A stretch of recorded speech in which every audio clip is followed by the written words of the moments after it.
Okay, part two. I got a little carried away the first time.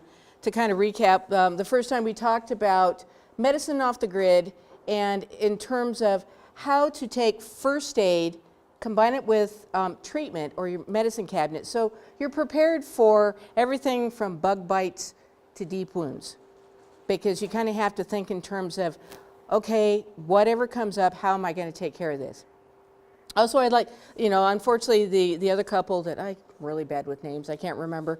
I really appreciate the input everybody gave, because it made my med kit better and gave me ideas for other things. Like bleach does kind of degenerate like hydrogen peroxide, and they were talking about bleach crystals. Well, went on the internet. If you can't find it on Amazon, you don't need it. Not only are they bleach crystals, they come in single serving sizes.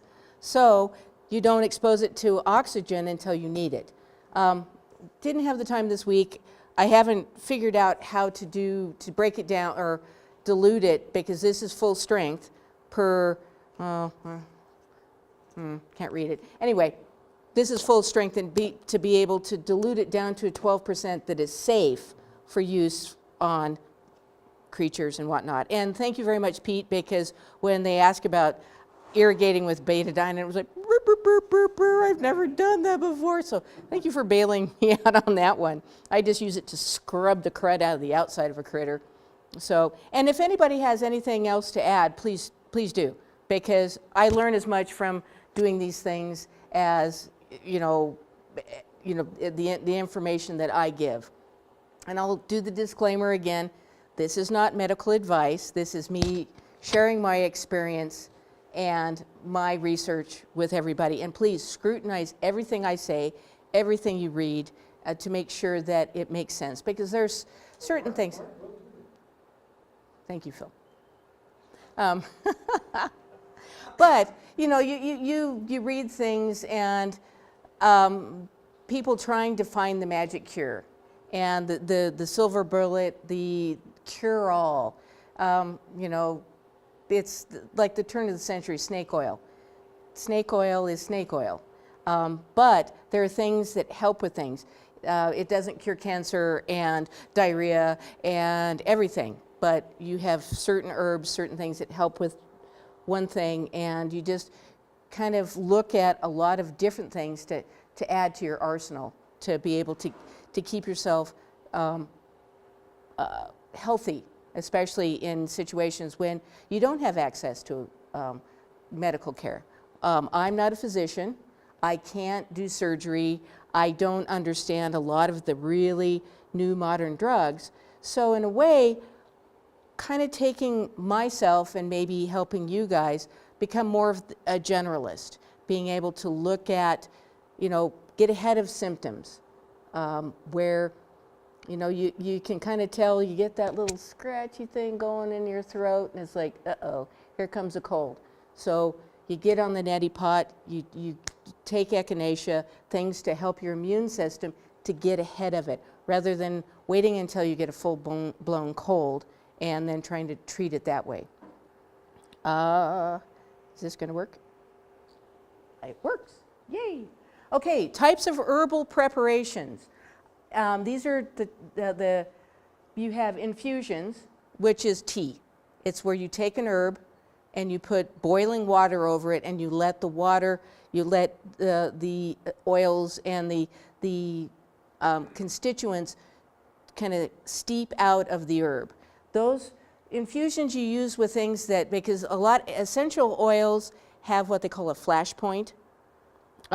Certain oils basically vaporize at lower temperatures. Oils that have a lower flash point, you want to treat more gently when it comes to heat. Basil, lemon balm, those have a very low flash point, so you want to use that. Now a decoction is also with water, but you boil it. Horehound, dandelion, things like that, they can stand the heat, and you boil them and reduce them down to get a really concentrated version of what you want. Tinctures are alcohol is the solvent, and this is grain alcohol, because they can also be taken internally. And I will say it's really interesting when you show up at the cashier's in a liquor store with a 175 of of Everclear, and it's like, no, really, I'm making medicine, and they're like, right. But well, that in itself will solve a lot of problems. Yes. That's what I call it too. It's medicine, really, it's medicine. Or you won't like the problem so much. Right, you just won't care. The reason why that with tinctures that it's, and I've done the math on it, what I do, Everclear is 98% grain alcohol. Your tinctures you want 50%. Most vodkas are only 40. So it's actually cheaper, rather than fortifying the vodka to 50%, just cut it down. And I'm kind of a nerd. And I split it at 98%, not 100. I don't do half and half. I actually figure out what the 50% solution is for the tincture. And what the alcohol does, it's a preservative, and it keeps the herb and the water from molding. Liniments, on the other hand, that's isopropyl, and those are external only. You can use, last time I showed you, I have a rosemary, thyme, and sage liniment that's really good for, you're gonna go outside here. But it's really good for massaging, sore muscles. I started using it on my horse when he jumped. And when he had a lot of concussion, it made sure you rub him down with the liniment, wrap him up with bandages, it kept his feet and legs from swelling. Now vinegars, and this is kind of another thing that's really interesting about, if you look at Eastern medicines, it's not only medicine for its own sake, but they also use food. They cook, where vinegars, I have a vinegar that Phil and a good friend of ours, Carol, absolutely adore. It's a basil, and I forgot to bring it, I was going to bring it. It's a purple basil with blueberry. Well, the purple basil, the coloring, the pigment in the basil is actually an antioxidant. Anything with a really dark color like that is a really good antioxidant. And it's also very tasty. So you can use it to cook with, Carol just takes little shot glasses of vinegar. She thinks it's great. And I go like, ah. Now, I put right underneath it Oxymels. That's it's actually Greek. It comes, the Greek is from Latin. It's Oxymel, and it means sour and honey. So Oxymels are vinegar concoctions with honey in it.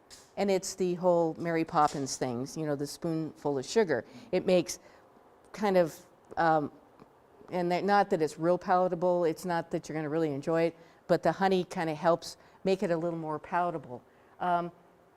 Oxymels, what are real common are cough syrups. Those are old school cough syrups. Horehound is really, really bitter. It's really good for my grandfather got me hooked on Horehound candy.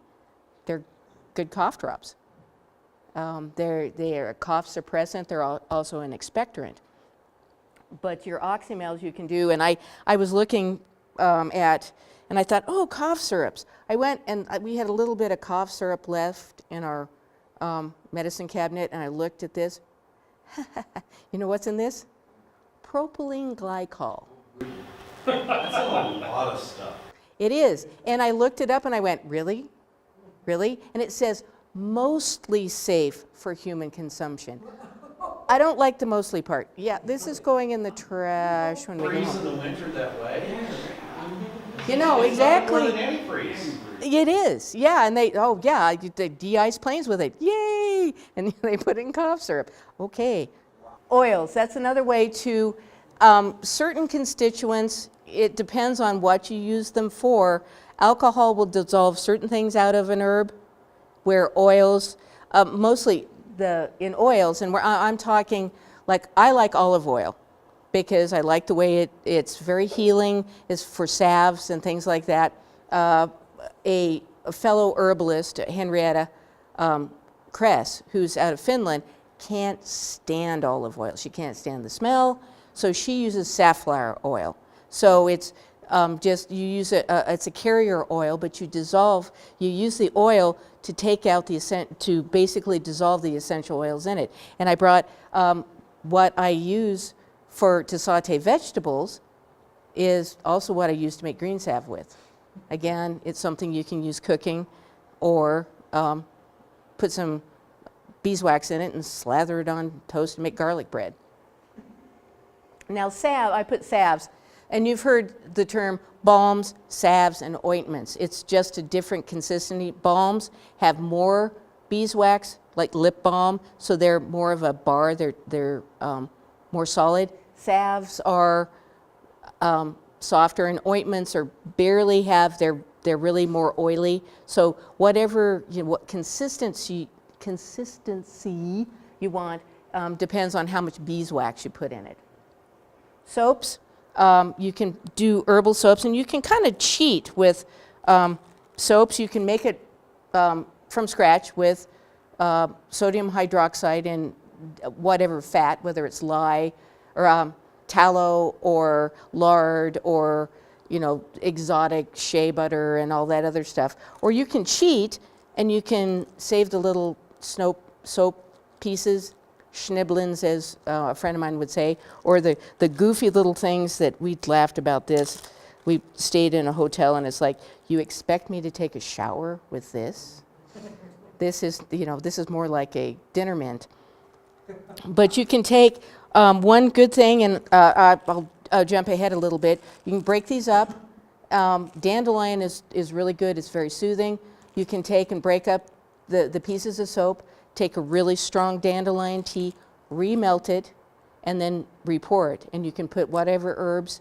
The other thing you can do with commercial soap, the soap companies, actually the glycerin in the soap is worth more than the soap itself.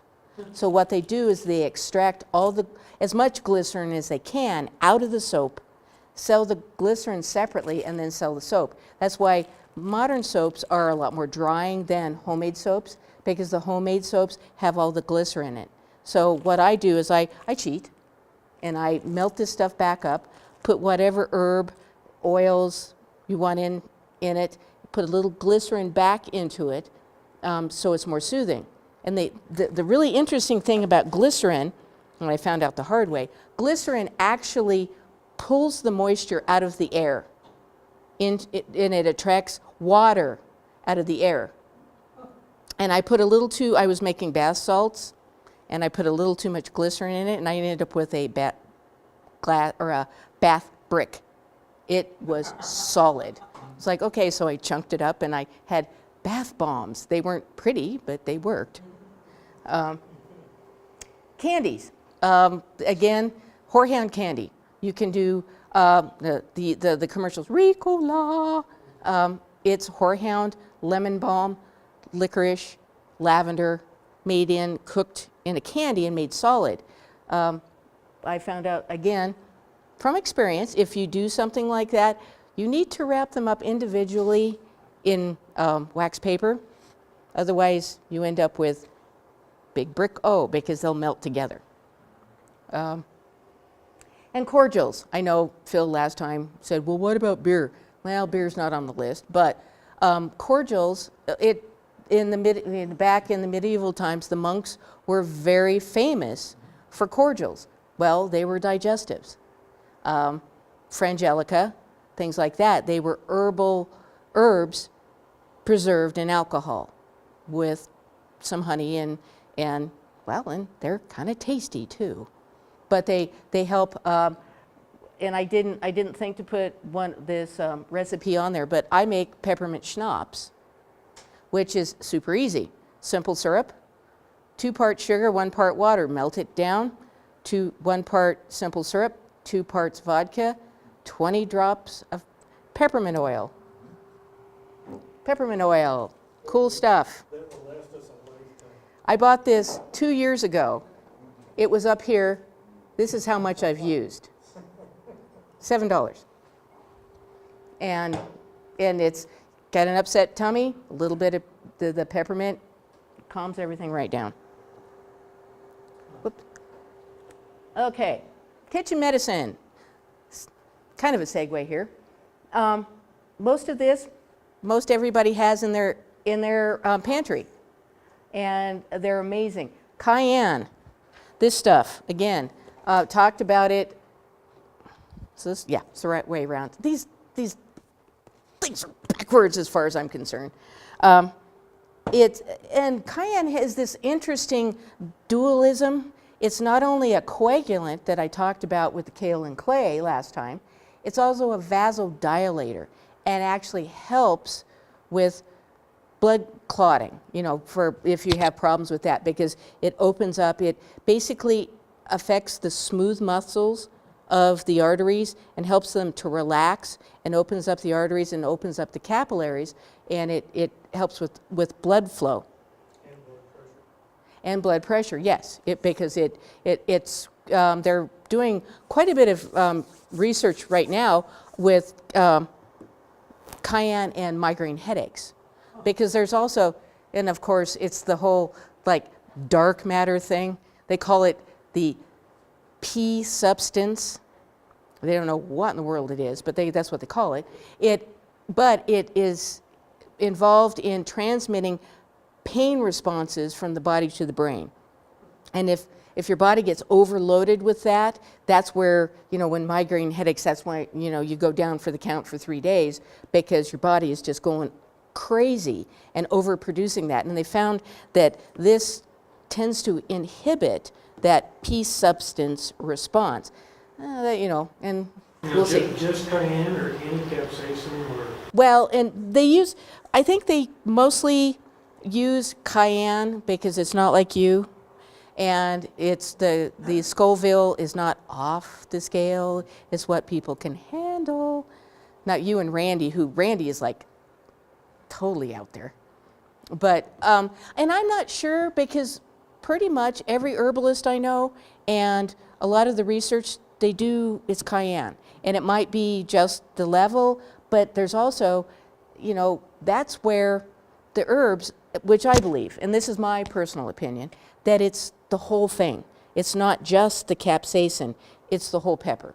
It's the seed, it's the skin, it's, and the thing about this, because it's the coloring again, you get like cayenne, well, turmeric as the matter, yellow squash, mango, they're all very high in vitamin A, which is not a lot of vegetables and plants have vitamin A, and, or, you know, carrots are beta carotene.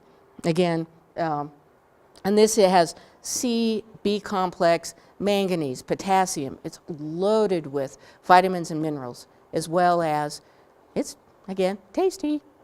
But it's one of those really good ones. Now, peppermint oil, which is another one, a very good analgesic. The cool thing about it, our nervous system is this kind of cool connection of it's electrochemical. It's not just electricity.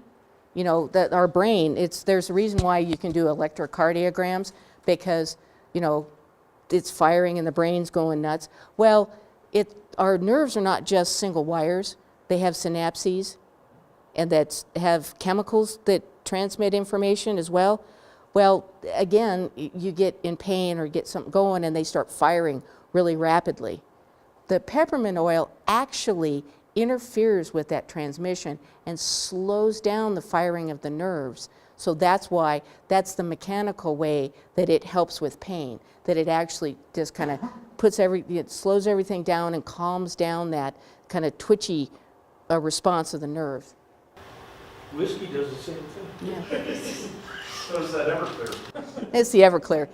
He just thinks he's drinking Everclear, or thinks he's drinking whiskey. I just put a little iced tea in the Everclear. Clove oil, again, that's an old school one, really good for toothaches. My grandmother had it, my mother had it, I have it in mine. You can use it topically, but you have to be very careful because it's way stronger than peppermint, so you need to dilute it with a carrier oil if you want to use it topically, because it can burn your skin. Oatmeal, the gluey, you know, when you make oatmeal and the gluey part, that's the good part. It's a mucilage, And that's very soothing to the skin. It's actually soothing to the inside as well. Later on, we'll show you a recipe for an oatmeal bath. This stuff's great. But you have to make sure the bathroom door is shut because the cats think it tastes really good too. He was laughing at me. He was like, "Would you come get these cats?" Turmeric. This is actually probably one of the most researched herbs up to date. I was reading, well, actually last week, there are 10,000 peer-reviewed journal articles on turmeric. And these are academic in academic journals that they're doing research. And it's kind of like, duh, it's been around for thousands of years. The Indians have used it. Again, loaded in chemicals or vitamins, minerals. It's very good. It's an anti-inflammatory. That's why I was tootling along in Sam's and I saw this. Oh, wow, turmeric curcumin complex, good for joint health. Well, I'm starting to develop some arthritis, so I bit. Got home and I went, wait. I looked it up. Curcumin is turmeric. This thing, and actually what's in here is what I've made. This was $15 for 100 capsules. This was $6. And what you can do, and you can get on the internet, your handy dandy little capsule machine. 24 capsules at a pop. You just take your gel caps. Now, what's really good is you do need to do it in a cake pan because these get away from you and everything else that gets away from you. You pop them apart and then the cats find them stuck, and they're stuck to their nose. You pop them apart. Yeah, and they're like, wow, what's on my nose? It's like, oh, you found that gel cap that went flying out of my hand. Put the bottom in here, put the powder in, scrape it, tamp it, put more in, scrape it, tamp it. When it's all packed in, you put the tops in here, put them together, snap, pulls out, they're all in here, unload them, go again. So, I tried one at a time. That's a royal pain. So this is $15. I've had it for 20 years. And it comes in two sizes. This is the double aught, this is the bigger size, and then, the single aught. This is single aught, double aught. I get that backwards when it comes. Yeah. Yeah. If you want to shoot turmeric at them, puh! It's kind of like die caps, there's this orange all over them. Gotcha. So, okay, I'm getting and I did for you guys, parsley, sage, rosemary, and thyme. Actually, there's a reason. And actually, parsley is like, well, yeah, okay. I said, no. Parsley is a good herb because there are certain, like horehound and parsley, there is a bitter constituent, and they considered, these were actually old school considered tonics. What they do, they help with digestion. They also help with appetite, to increase the appetite, because what it does is it increases the production of saliva and the gastric juices, and so kind of gets everything going. And it's also, parsley also is a mild diuretic, so it kind of helps with the whole thing. Sage, another vasodilator. It's also really good for muscle aches and pains, and that's the parsley, sage, rosemary, and thyme, and oregano, which is not part of the song. All go into the green salve that I make. Rosemary, thyme is a vasodilator. Rosemary is an antioxidant. Oregano and basil are very much antiseptics.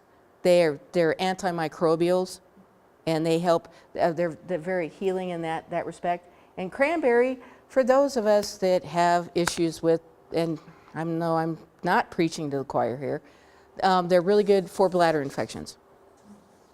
Blueberries also function the same way, and it's interesting what it does. And I at first thought that because it acidifies the urine, no, what happens is it doesn't allow the bacteria to adhere to the lining of the bladder, and so it allows everything to be flushed out rather than sticking in and getting an infection.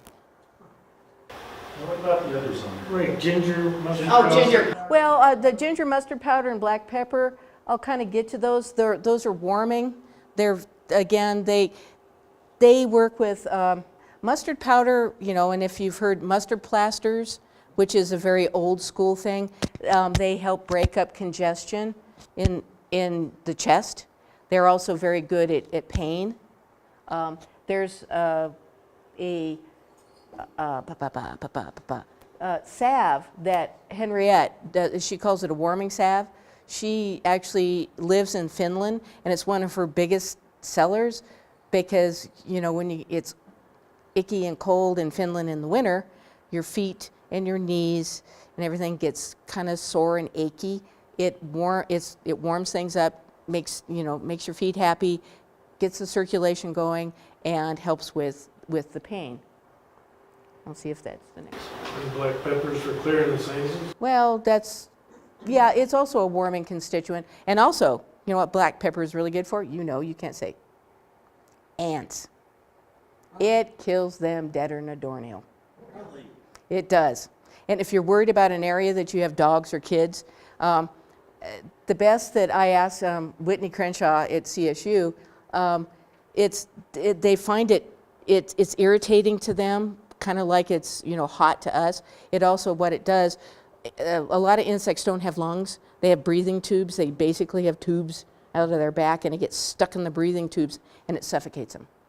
But yeah, we had Rick was over the other day, and they were boiling out of our driveway like crazy, and I got out there with the pepper and they just.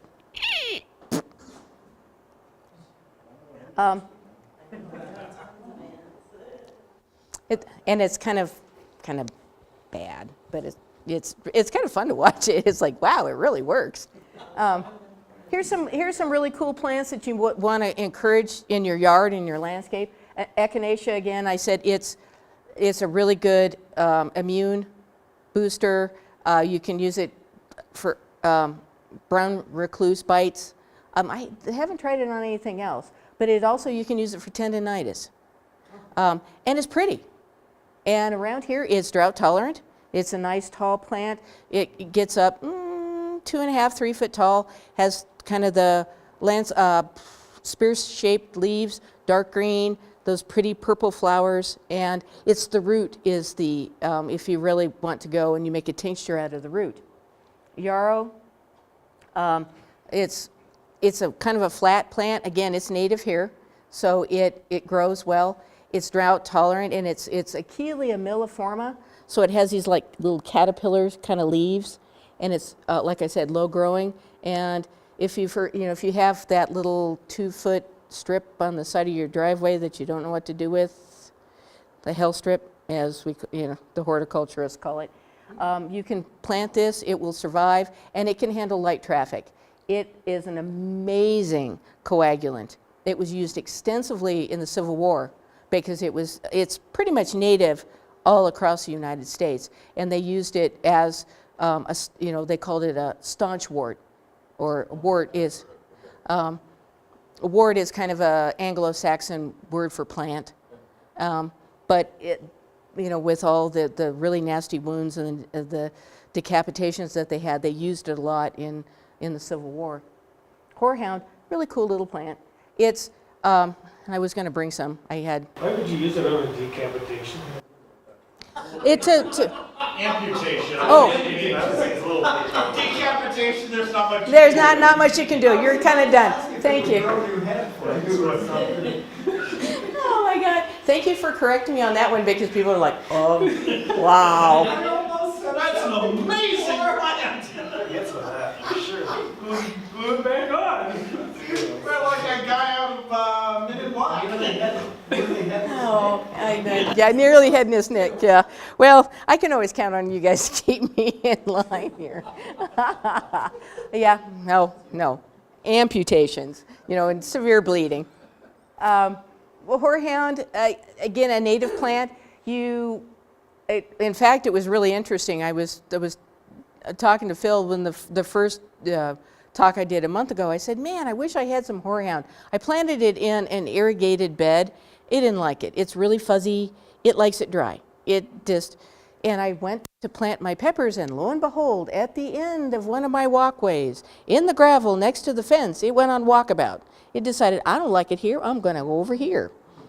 The thing about horehound, it is a mint, so don't let it bloom. It's not as aggressive. It doesn't do the stolon, the lateral as much. It will seed like none other. It likes doing walkabout, as I say. So I just make sure it doesn't, I don't let it go to bloom. So if it starts to bloom, I just whack it off, and if I don't use it, it goes in the compost heap. And as you can tell, there's lots of things that are in the mint family you don't know. The characteristic of a mint is a square stem. Lemon balm is a mint. That one is another one too that it's kind of a monster, but I absolutely love it. It's great in iced tea. St. Johnswort. I did spell that right. It's like, again, it's a nice shrub, about yay big, has little nice kind of gray-green leaves, beautiful yellow flowers. It's a mood enhancer. It's what I find works better to help me sleep at night than melatonin. Melatonin will help me go to sleep. St. Johnswort, if you haven't taken it before, make sure you take it like on a weekend, that you don't have to get up and go anywhere. And it's really good.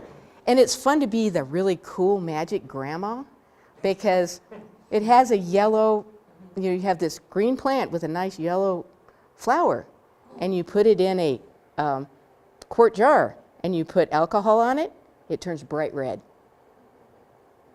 And if you take the bloom and bruise it, it'll turn your fingers red. It's really cool. It was kind of funny. And it's like, Grandma, that's so cool. So, like I said. And then you give them a sip and they're out for the next 3 days? I was going to leave that part out. Okay, oatmeal. Oatmeal bath. This is a really cool thing. And especially if you like baths and you like kind of the decadent part of it. This is 2 cups of milk powder, and you just whiz up oatmeal in like a blender, turn it into powder, half a cup of Epsom salts, half a cup of baking soda. So all dry ingredients. All dry ingredients, yes. So milk powder and powdered milk, are they the same? Yes. Making stuff you can buy at the store? Right. You can use that. But if you really want to make it really cool, and this is what the cats really loved, is I took 1 cup carnation, a third a cup of powdered buttermilk, because your skin likes to be slightly acidic. So third a cup of buttermilk, third a cup, I'm thinking, and I put powdered goat's milk, and a third a cup of coconut milk, because coconut oil, coconut milk, again, very good for the skin. And then if you put a few drops of mandarin orange oil, it's like floating in a dreamsicle. It smells really good, and it's really good. Now, I kind of tinkered with this recipe. My mom, when I was 13, I got chicken pox. I was a mess. I was kind of one big chicken pox. So Mom would every night soak me in powdered milk and baking soda, and then dab me with calamine lotion.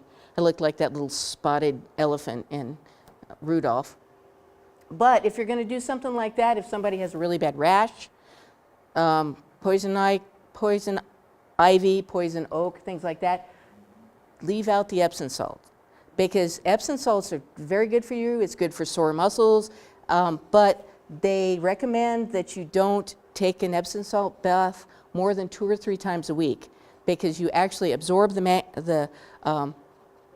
magnesium. Thank you very much. You can absorb it through the skin.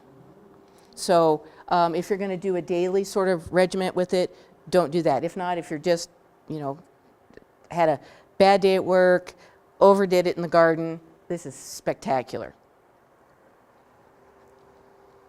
Okay, green salve. The salve my horse absolutely loved to eat. This, you don't have to be really precise, but these are the herbs that I use. Again, rosemary, a stimulant, thyme as a vasodilator. Again, basil is good, a good antiseptic. And calendula is one of those that isn't, and I was actually thinking about maybe trying it in my cooking oil. Calendula is a very, it's very soothing and very, it's again an antiseptic, and it's very soothing to the skin. What you do if this is all dry, you hot bath it, which is like you can use a double boiler. What I do is I put them in quart jars and put them in my canner, and that's how I hot bath it, and for an hour and a half to 2 hours, and then strain through a coffee filter.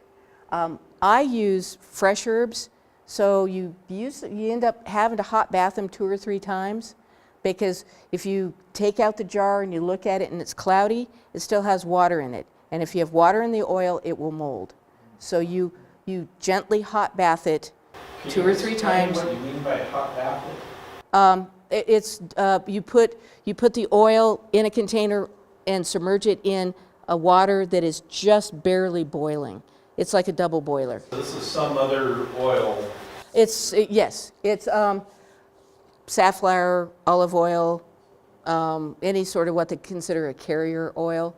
Again, I like olive oil, because olive oil in its... And then do you leave the top of them off to allow the moisture to escape? Yes. And even with the dried herbs, you don't cap them off. You leave it open.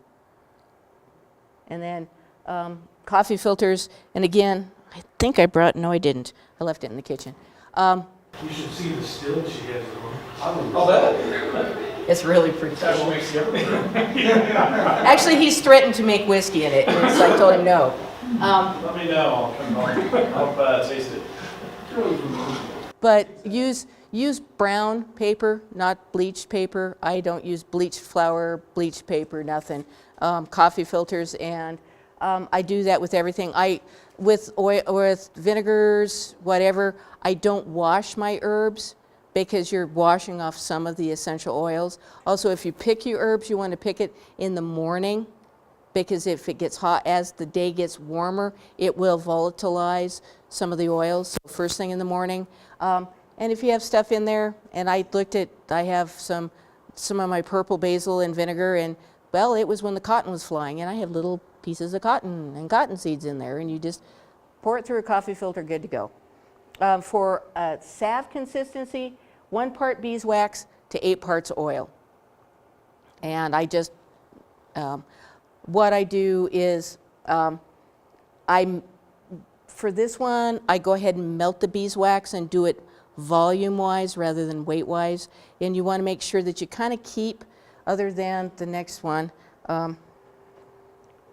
which is the warming salve. This is all weight versus the 1.3 liters.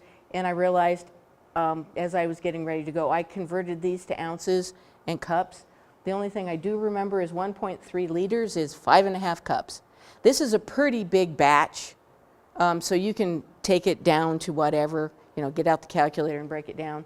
This is really good. It's good for arthritis. It's also good if you have a chest cold or you're having kind of trouble with asthma. You can rub it on your chest and your back. Word of warning, make sure to wash your hands really thoroughly after you apply it before you touch tender bits. Yeah. Contacts, yeah. I did that one time. I was not making this. I was cutting peppers up, and I use vinyl gloves when I do that. I don't use the natural. And I sneezed. Yeah, you just kind of stand there and cry. There's not a whole lot you can do about it when you get that on your nose, your eyes, other tender bits. Okay, you can also, I'm going to talk about weeds that are useful, but your backyard or wild sourcing of herbs, you can get catnip, you can get horehound, red clover, mullein, all sorts of things are really good, and to wild source them. Do not collect plants that in anywhere that has been sprayed or fertilized. Yes, I'm a bad herbalist, I'm a bad organic. I commercially fertilize my lawn. So the dandelions in my lawn, I don't use. They get sprayed. Shh, you didn't hear me say that. But even commercial fertilizer, because there are chemicals in commercial fertilizer that the plants absorb you don't want. Also, don't collect stuff. You know, you can sometimes go out in like bar ditches and there's this beautiful wild asparagus. Don't go there. If it's really close to the road, not only from the salt and the de-icing stuff they use, the soil also absorbs the petrochemicals from the asphalt. So you want to go away from that. Abandoned fields, pastures. I bet Pete has a really good crop of dandelions. Yeah. But, and also old manure piles and things like that. Yeah. Yeah. And actually, it was really interesting, and we were talking about dandelions. They've become one of my favorite weeds. They are amazing. And Pete's probably run into this. Animals are pretty good at knowing when to self-medicate, not with what humans do. In the springtime, my horse went nuts over the dandelions because they're very good. They're what they consider a spring tonic. And he would eat them. Once it got later in the season, he left them alone. And they get bitter. They don't taste as good as they do in the spring. But the thing about a dandelion that is one of the big things that they use, that they're used for, is they're a liver tonic. They balance if things get kind of out of whack.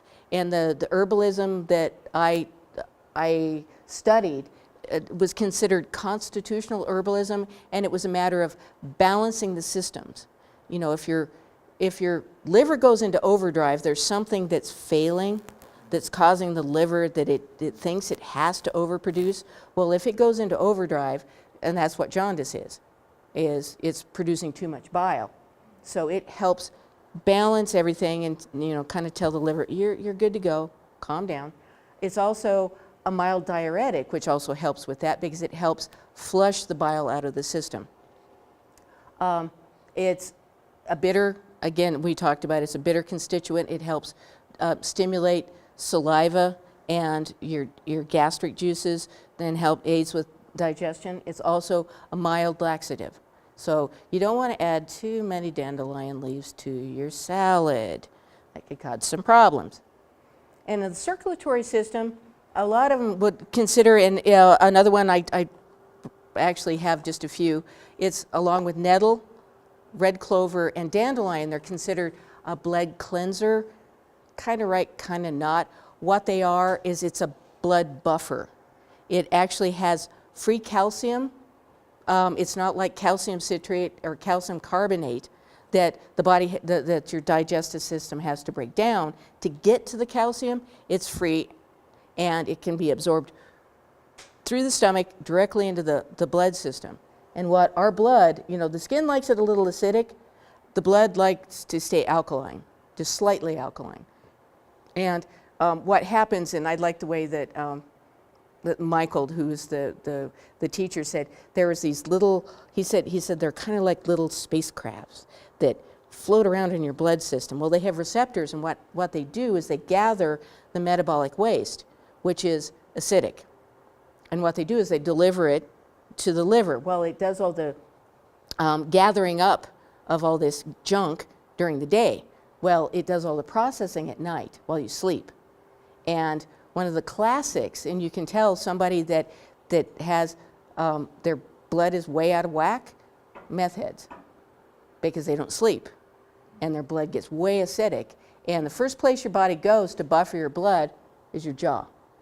Also, you'll notice pregnant women that aren't good about taking their supplements start having problems with their teeth getting loose because the body is going to the jaw to get calcium to buffer the blood.